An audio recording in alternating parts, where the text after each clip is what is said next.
What are you unsure about? We'll clarify some of this in a moment. Have a look at this. The Ten of Wands, right? Overburdened with commitments and responsibilities. There's a lot on your plate here. And, you know, it's always our choice. And I know everyone always gets their kind of knickers in a twist when I say that. It is our choice. Now, we might be choosing to take on that burden so we don't have to choose homelessness, but it's still a choice. So it's a struggle. Let's just own that. It's a struggle when the Ten of Wands comes up. Look at this poor horse. I don't think it's the guy that, you know, we are when this card shows up. It's the bloody horse with everything on his back and he's trying to climb up that slope. So it feels that way. So this is about dropping a burden. This is about why you left holding all the burden. So sometimes this can be we have to delegate. Get other people to take responsibility for what they are. But I don't even feel like for the majority of you, that's not your message with the Ten of Wands. What changes it is the fact that the King of Wands comes up with this. Why is it hard work being the King of Wands at the moment? Now, who is the King of Wands? Because that's what the burden is. The burden is this, is the King of Wands.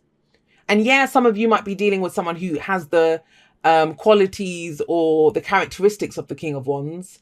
I don't believe the signs own the cards. They just lend their characteristics. I don't usually do the sign thing. But it's that very fiery energy.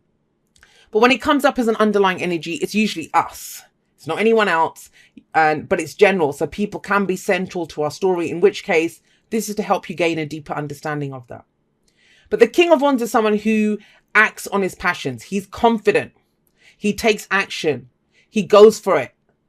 And I feel like some of you've been doing that. That's very positive, right? The King of Wands. I'm going to go do this. I'm going to take action on this. I'm going to make this happen.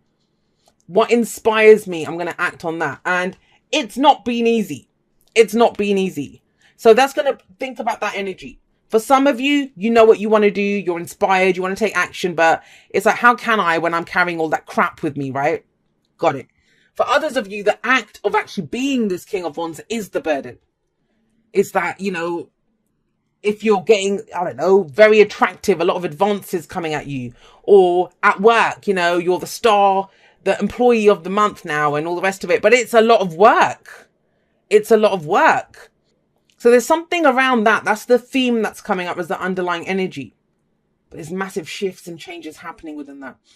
The King of Wands and Wands in general, they're about the action that we take. And they should be, and I don't even like the word should, but, you know, based on our inspiration, passions. What inspires us? What do I want to do? What do I want to create? What can I go out and build with this and make with this, right? It's the energy that we put out into the world. But it's draining you. This is almost the introvert who's been doing extroverted things and now needs time to go and get their energies back. But I love that you did it. Why? Because something changed in the act of doing this. And it might be, if you follow tarot, like if you've been following readers and you've been hearing people say, oh, well, go do it, you know, go for your dream or take the steps or give it your best shot. And some of you have been doing that in the act of doing it. That's why I always believe it's very good to go for the things that we desire. Try to make them happen, because following that breadcrumb trail, following those steps, we're going to find that we don't actually might not want to do that. Or, you know, it's not as fun as we thought it would be. Getting all that attention is not as fun as we thought it would be. King of Wands is very much in the limelight. He's the guy in the spotlight. He's the actor. He's the one that all the attention is on. But it's getting to be a little bit too much. Now, if it's not work in relationships, right? It's almost like being the wonderful, amazing self that you are with the King of Wands coming up. It's become too much now. Something has shifted. Something has changed. How do I know that? Because of death. This is the card of transformation. This is the card of change. This is rebirth. That's the whole point of death. When this shows up in a reading, especially central like that, where everything revolves around this, there's some old aspect of you, maybe some old passion, maybe an older version of yourself. This can be a death of self. So we're reborn into something new, right? And that's changed. It's changed. So it's about allowing this new, whatever it is, to come in. Whatever that new version of yourself, whatever the, you know, the rebirth of the situation, it's never the same again. It doesn't matter if you're in the same situation, but something now needs to be dropped. And the whole point of the Ten of Wands is that cycle runs from the Ace to the 10. And we started it off with the Ace, where we were excited and enthusiastic and we want to do this and I'm going to create this. And by this point, you've done it for so long, it's like, oh God, I'm so done with this. Now, why has this happened? Because of the Page of Cups. because of the Page of Cups. Now that's, the pages are always the very beginnings of energies. Is where the full potential of that energy hasn't been reached. And this is that budding emotion. This is the inner child. This is the, I want this. And, you know, it's, you crave it at an emotional level, a deep level. It's what the 5-year-old within each of us wants when the Page of Cups comes up. Excuse me, Capricorn. And this is a very mature energy, King of Wands. And I like that because, you know, it's talking about doing things, acting on things, confidence. But this is still where we're vulnerable. This is where we're soft. This is that inner world of us where, you know, self-care, self-love, all of that stuff, our deepest needs and wants at a very core level. And that's what's changed things. Like, this was all fun and games when it started, but it's become too much. And for some of you, it's not as rewarding. It's not as rewarding. Or it's time to kick it up a notch. That could be what's coming up here. Well, we're going to kick things up a notch. That's what Death would say as well. It's remove those things that no longer serve us. This is almost like, you know, if you've got a house and you've done really well and you've bought all these new things and you've bought new furniture, new TVs, new computers, new gadgets for your kitchen, all of that kind of stuff. Now, at some point, you need to throw out some of the old crap. Like, how are you going to have room for new things? How are you going to have room for you to shine even brighter with that coming up? And that's what I feel with this. But the answer to that comes from what you feel. Now, there is something that you love here. There is something that you want emotionally, but you look at the Nine of Pentacles. Nine of Pentacles coming up is the sanctuary that you built. It's that safe space. It's, you've done all the work. This is, again, confidence. Very strong, confident energy coming in. On the surface, I'm sure, Capricorn, if people are looking at you right now, you're looking good. You're looking good as that King of Wands. But they don't see what's behind that. They don't see the shit you've had to carry to get up there. I often have people say this to me, and I've said it in a live. Somebody said in a live once, and I get messages all the time. They say, how have you got so much wisdom? Or how are you so wise? Or how do you know all this stuff? And I'm like, I crawled through a lot of shit. And I feel like a lot of you Capricorns are feeling that too. It's like they see this and they're like, Capricorn, you get it so easy. And they're like, you don't know how much crap I've had to carry to get here. And that's the kind of energy that's coming up. But the fact is that you did, and you're here. Is it time to look at what this was? That deep desire. And the Nine of Pentacles is that person who they've had mastery. It's asking you to enjoy. And there's not enjoyment if you're still carrying that.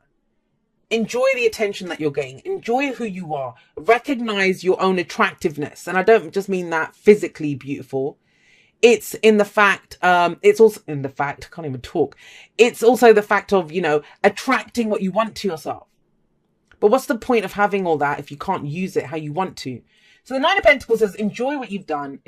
Enjoy what you've achieved. Whether you are living in a studio flat, whether you have a mansion, it's not about that. It's the fact that you built it yourself. You made it yourself. And it was mastery over some aspect of yourself that got you here. Now, as much as it says enjoy it, and that I think is key here, are you enjoying this attention or what you're doing?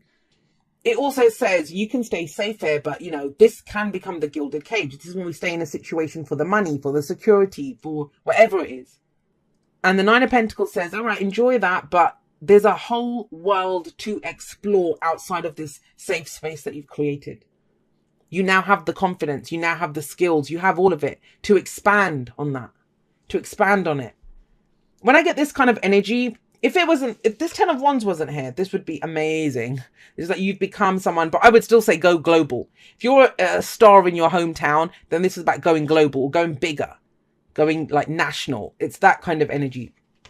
But this is here. So there's some aspect of this which has become a burden, which is not welcome. And that's about removing that. So when you do that, and you might start thinking, well, how do I expand this? Because this is the big fish in a small pond. It's time to go bigger, right? Temperance comes in. And it's interesting that it comes up right underneath Death, because if you have a look at the numbers, Death is number 13. Number 13. You know, Death has rolled through town. There's been transformation. There's been change. There have been people, things, situations that have been removed from our lives. And yet, with Temperance coming up, it's number 14, the card that comes in afterwards. This is saying, okay, well, let's take stock of what's left now. What do you want to do with what's left? What is it that is now time to go for? And that's what it feels like. It feels like, you know, this might be the sense. All right, I'll give you an example. So some of you might have been in a really shitty job, but you needed it. You needed it because you had to pay the bills, right? So you've been saying for the longest time, yeah, you know, when I get to that level, when I get that promotion, or when I've saved up this amount of money, then I'm going to start that business. Then I will go and look for something else. Right now, I need the security of this job, right? Guess what? You've got that security now. If it's a relationship, or, you know, you've been single, enjoying yourself, going out there, dating people, looking at what inspires you, where your passions are, well, guess what? You're in a good place now. And that's kind of like the hardest part, is that when we've set ourselves a deadline or a limit of when I do this, and death is saying, well, hang on, that situation's changed. What are we doing? So Temperance saying, take stock. What's holding you back? Because the card that comes after Temperance is the Devil, number 15. So by taking stock, by looking at how much time am I spending with my family, with my friends, am I romantically fulfilled? All of this stuff. And there's no right or wrong answer, because you might look at your family and say, well, they're good. They don't really need me right now. It's good. Or, romance. I don't really want to date anyone. Come out of a relationship. I'm good. Like, at least do that assessment. That's what it's asking you to do with Temperance. But have a look at Temperance. I don't know if it is the case here. So you can see there's water coming out of one. There's fire coming out of the other. The water represents our emotions and intuition. The fire represents our passion and action. And it's saying you need both. To create this new situation, to go forward, to enhance our experience of our life, we need to have both, to be emotionally fulfilled. And some of you shelved that inner child for a little while you did what you had to do. It's gotten you to a great place. But is it time to relook at that? What was your feeling there? The reason I'm saying that is we have the moon coming up. The moon coming up. I actually really like your reading, Capricorn, because... And, saying this to earth signs, I have an earth moon, so I'm not putting down earth signs whatsoever. I love earth energy. That's how we truly build, right? But it's that thing of, well, what do I want to create out of this? And earth signs can sometimes be, well, I have this around me now. I can bank on it. I know what's in front of me right now. If I can see it, if I can feel it, if I can touch it, that's what's real. The passion, the ideas and all of that, I don't know if that's real. Or... why would I risk what I have to go and chase a dream? Yeah, it might feel good, but I don't really need to pursue that. That doesn't serve you, because we have the moon coming up. And the moon is looking at, well, is that true? Is that really what your motivation is, to stay in this safe place? Or is it because you're afraid of what will come? Because the moon asks you to walk this path on faith. Can you walk this path on faith? Yes, there are shadows ahead. But, the only way you're going to know what's in the shadows, your fears and doubts, they'll tell you that if I say how I feel, I'll get rejected. If I follow what I love, it might not be as prosperous or, as profitable as what I'm doing right now. There's all these kind of doubts that come in. But the moon is a card of illumination. It encourages you to look at the stories that you're coming up about, the shadows that could come up on your path. Yes, you don't have the whole picture just yet. But only more of it will be revealed as you go forward and you trust your intuition. The moon is a card of intuition. It's less focus on the surroundings, more on the inside, on your dreams, on your feelings. And that little voice of fear is always going to pipe up. It will give you a million reasons of why you shouldn't do it. All you need is one good reason why you should. And you already have that. You already have that. And so when you walk forward, the only way you'll know what's in the shadows is if there's something threatening there, there's something to deal with, is by shining a light in it. You're the bloody light. No one shines brighter than the King of Wands. Don't tell the Queen of Wands I said that. But yeah, no one shines brighter than him. He takes his light out there. He shines bright. It kind of, if you guys are especially if this is for a work reading for you guys, it feels like you have a certain kind of recognition or certain skills now that you didn't have before. And you can take them somewhere else. You don't need to do so much of the legwork. King of Wands is very similar to the Emperor. He's the boss energy. And for some of you, if this is a boss that's putting more and more work on you, it's almost like, the better I do, the more work they put on me. Like, how the hell is that a reward? So it's very much looking at your experience, no matter what it looks like on paper. Unless it fulfills you from a heart space, it doesn't count. Then it's time to move forward. Keep walking your path, right? No matter how much or how little you feel you have right now, more is available. And the point is that you have the confidence now to go for it. But these are the fears. Well, what if, right? There's always going to be the what ifs. Wow, 4 of Swords. All right, so I also want to say this. You got 2 pages. And if you think about it, you got the head page and the heart page. Cups are emotions. That's logic and information and communication. But that's kind of less mature or less experienced energy than this. So this you can do. This you can do in your sleep, King of Wands. Taking action, being confident, acting on passion, that kind of thing. But that, I feel like that's more surface level. This is going to be something deeper. This is going to be, something that it requires communication. And it might be with the Four of Swords. Oh gosh, this is kind of strange because the Four of Swords is a temporary break that we take. And it might be to understand what you need to understand.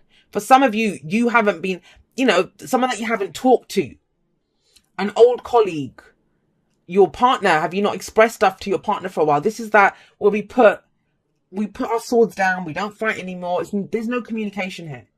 But it's to allow the dust to settle. It's like everyone go back to your corners while we figure out what's going on here.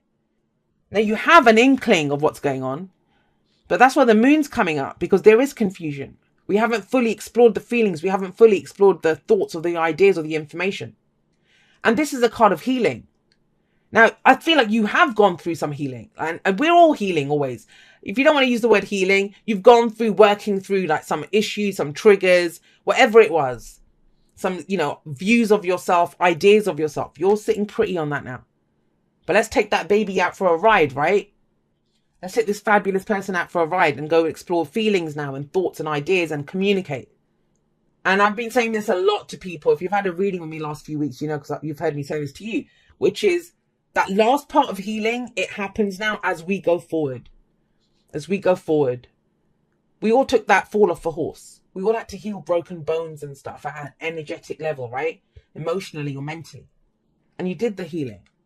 But you'll know you're fully healed and ready to get back in the fight when you can get back on that horse. That's when you know. Otherwise, it's this. Like, you're at a safe place now. But to get your 10 of Cups, it requires this coming back out there. It's talking about things, exploring, getting more information. And I feel like it's expression, because with the Page of Cups, they're messengers, right? Expression of at least what you want, what you feel, what you think. Let's get you some oracle cards. So there might be 2 different sets of you that need this. We'll see if they work together. Let's see what comes out. Dear you, there is a balance between balance. I can't even talk. Dear you, there is a balance. I was trying to read balance and activity at the same time. There is a balance between activity and rest, ebb and flow. You can't have one without the other. If you are faced with an obstacle right now, the best course is surrender and non-resistance. Soon enough, you'll see how easy it is to flow around it. Now is one of those times when you must trust the river of your life. Go with the flow, and in no time you'll reach what you have your heart and hopes set on. 10 of Cups. Just remember, spirit will keep your head above water and will direct the currents. When it's time for a greater effort, you'll know exactly when you'll need to work those manifesting muscles. It can be challenging to master the flow cycles of your life, but as you develop your skills, affluence will be yours. Enjoy the flow and trust those currents, for we're right there with you with our little umbrella drinks, smiling at your success. Love you so very much. And that's this. Now, the flow, people say go with the flow, and a lot of people don't like that, but think about it. You pick the stream, you jump into that stream, and then you let it take you where it's going. And especially if you don't know what to do right now, then don't try to force a change, right? But I kind of see great progression here, but are you taking on too much? That kind of help, make hay while the sun shines. But, let's see what this one says. Dear you, there is only one you, and you have a unique place in the universe. Sometimes situations come up that challenge you to be authentic. And that means you have to be fully yourself and let go of being what you think others may want. Now is not the time to conform to other people's standards or expectations. Be proud of who you are and be courageous. Excuse me. And be courageous. Stand tall in your convictions. Being yourself is a powerful statement and will only lead you to success and ultimately happiness. Don't compare yourself to other people. Want what you have. Choose what your heart wants. And know that your purpose is yours alone. No one else can claim your magic nor take it away. When you place authenticity and originality high on your list of priorities and give them a prominent place in your awareness, extraordinary things happen. Your life is a beautiful one. Love you always and forever. So I do get the sense that for some of you, you've kind of got into this place of where you might be playing a role and you just don't want to play it anymore. But there is a new life coming in. But don't you want it to be the life that you truly want? And I kind of feel the direction towards that, it's kind of moonlit. It's not sunlit at the moment, it's moonlit. But that's why you got the Page of Swords, which is, you know, start speaking your truth. When pages come up, it's because it's new to us. We're not experienced in that. You're experienced at this, whatever you've been doing. But you don't want to be the big fish in a small pond. It's time to come out of that. It's almost like you've taken a break from the feeling and the whatever this was. And it's time to come back to that so you can go back to that dream. You've gotten yourself to a good place of confidence of who you are. You're great at this. You can get this done. That's given you the confidence. So when the moon card asks you, do you have the faith? Can you walk this path in faith? It's not faith in the path. It's not faith in what will come up. It's faith in your ability to get it done. And you've shown that you can do that.